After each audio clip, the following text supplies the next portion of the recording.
Hi hello नमस्कार, मी शोभा आपल्या चॅनलच्या अजून एका नवीन व्हिडिओमध्ये तुम्हा सर्वांचे स्वागत करत आहे. आणि आज आपण कापण्या तयार केलेल्या आहेत त्या बघणार आहे. तर महाराष्ट्रामध्ये आषाढ महिन्यामध्ये कापण्या आणि धपाटे तयार केले जातात. कापण्या तयार करण्यासाठी आपण गव्हाचे पीठ 2.5 वाटी घेतलेले आहे. गव्हाचे पीठ आपण चाळून घेणार आहे. अर्धी वाटी आपण बेसनाचे पीठ घेतलेले आहे. बेसन पीठ पण आपण चाळून घेणार आहे. कापण्या तयार करण्यासाठी आपण गूळ वापरणार आहे. तर 1 वाटी गूळ आपण चिरून घेतलेला आहे. पाऊण वाटी पाणी आपण त्यामध्ये घालत आहे. गूळ आणि पाणी आपण गरम करून घेणार आहे. तर गॅसवरती चमच्याने सतत असे फिरवून गूळ आपण विरघळून घेणार आहे. गुळाचे पाणी आपण जास्त उकळून घेणार नाही, तर आपल्याला फक्त गूळ विरघळून घ्यायचा आहे. गूळ विरघळेपर्यंत सतत असे चमच्याने आपल्याला ढवळत राहायचे आहे. चमच्याने सतत असे फिरवून आपल्याला गूळ विरघळून घ्यायचा आहे. आणि नंतर गॅस बंद करून हे गुळाचे पाणी आपल्याला थंड होण्यासाठी 10 मिनिटे ठेवून द्यायचे आहे.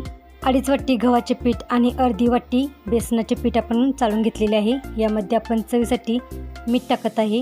1 चमचा आपण वेलची पावडर टाकत आहे. 1 चमचा आपण बडीशेपची पावडर टाकत आहे. हे सर्व आपण एकत्र मिक्स करून घेत आहे. पोहे खाण्याचा जो चमचा असतो तो 3 चमचे मी तेल गरम करून घेतलेले आहे. तर आपल्याला कडक तेलाचे मोहन घालायचे आहे. तर छोटे 3 चमचे तेल आपण पिठावरती घालून एकत्र मिक्स करून घेत आहे. तर पीठ आपण पहिल्यांदा चमच्याने एकत्र मिक्स करून घेतलेले आहे. नंतर आपण दोन्ही हातांनी एकत्र चांगले मिक्स करून घेतलेले आहे. तर आपण कडक तेलाचे जे मोहन पिठावरती घालून घेतलेले आहे ते आपल्याला चांगले एकत्र पिठाला मिक्स करून घ्यायचे आहे. त्यासाठी आपल्याला पीठ चांगले एकत्र दोन्ही हातांनी चांगले एकत्र मिक्स करून घ्यायचे आहे. पीठ आपण दोन्ही हातांनी चांगले एकत्र मिक्स करून घेतलेले आहे. गुळाचे पाणी आपल्याला थंड करून घ्यायचे आहे. तर जास्त गरम पाणी आपल्याला वापरायचे नाही. तर या ठिकाणी आपण कोमट पाणी घेतलेले आहे. तर आपण तयार करून घेतलेले गुळाचे पाणी गाळून घेतलेले आहे आणि आपण तयार केलेले गुळाचे पाणी पीठ मळण्यासाठी वापरत आहे. तयार करून घेतलेल्या गुळाच्या पाण्यामध्येच आपण पीठ मळून घेतलेले आहे. तर जादाचे पाणी आपल्याला पीठ मळण्यासाठी लागलेले नाही. तयार केलेल्या पाण्यातच आपण पीठ मळून घेतलेले आहे. जास्त पातळही नाही आणि जास्त घट्टसरही नाही असे आपण पीठ मळून घेतलेले आहे. तयार केलेले पीठ आपण 10-15 मिनिटे मुरण्यासाठी ठेवले होते आणि नंतर परत एकदा आपण ते पीठ मळून घेतलेले आहे. मळून घेतलेल्या पिठाचे आपण गोळे तयार करून घेतलेले आहेत.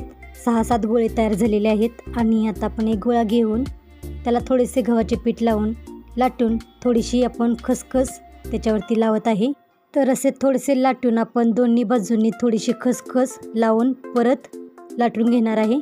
चपाती लाटून घेतो त्या पद्धतीनेच आपण लाटून घेणार आहे. पण त्यातल्या त्यात जरा जाड ठेवणार आहे आणि चाकूने आपण कापण्या पाडून घेणार आहे. पातळ लाटून कापण्या तयार केल्या तर त्या कुरकुरीत होतात आणि जरा त्यातल्या त्यात जाड ठेवल्या तर मऊ तयार होतात. पण आपण मीडियम आकाराच्या कापण्या तयार करणार आहे. गव्हाच्या पिठाच्या खुसखुशीत अशा आपण कापण्या तयार करणार आहे. जास्त पातळही नाही आणि जास्त जाडही नाही अशा आपण मीडियम साईजच्या कापण्या तयार करून घेत आहे.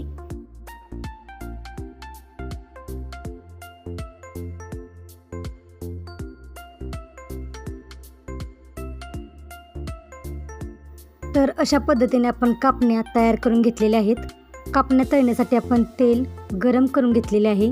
तेल आपण चांगले गरम करून घेतलेले आहे आणि नंतर आपण गॅस बारीक केलेला आहे आणि गरम केलेल्या तेलामध्ये आपण तळण्यासाठी कापण्या सोडलेल्या आहेत.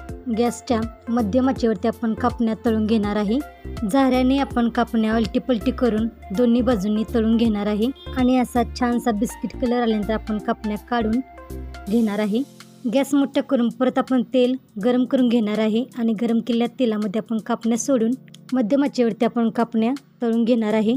तर पहिल्यांदा आपल्याला तेल चांगले गरम करून घ्यायचे आहे आणि नंतर मध्यम आचेवरती कापण्या आपल्याला दोन्ही बाजूंनी तळून घ्यायच्या आहेत. तर अशा पद्धतीने आपण तयार करून घेतलेल्या सर्व कापण्या तळून घेणार आहे. तर आजची रेसिपी कशी वाटली ती कमेंटमध्ये नक्की सांगा आणि तुम्ही कापण्या तयार केल्या का नाही त्याही मला कमेंटमध्ये सांगा. तर अशा सोप्या आणि पारंपरिक पद्धतीने कापण्या तयार करा. मुलांना खायला खूप आवडतात. माझ्या मुलांनी डब्यातून शाळेमध्ये घेऊन गेलेली तर त्यांच्या पण मित्रमैत्रिणींना खूप आवडलेल्या. तर आजची रेसिपी कशी वाटली ती कमेंटमध्ये नक्की सांगा. चॅनेलला अजून सबस्क्राईब केलं नसेल तर चॅनेलला सबस्क्राईब करा. लाईक आणि कमेंट करायलाही विसरू नका आणि वेळात वेळ काढून रेसिपी पूर्ण बघितल्याबद्दल धन्यवाद.